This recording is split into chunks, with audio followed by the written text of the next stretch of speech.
Today, we're painting with light. Today. Today, we're painting with light. Today, we're painting with light. There it is. All right, today, we're painting with light.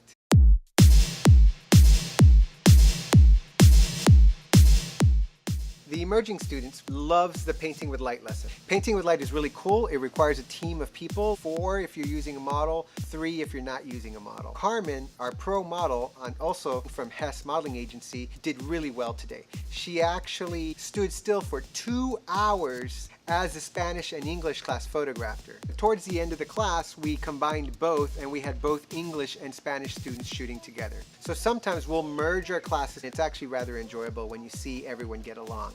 It was a good time. Everybody had a good time. Everybody had a good time.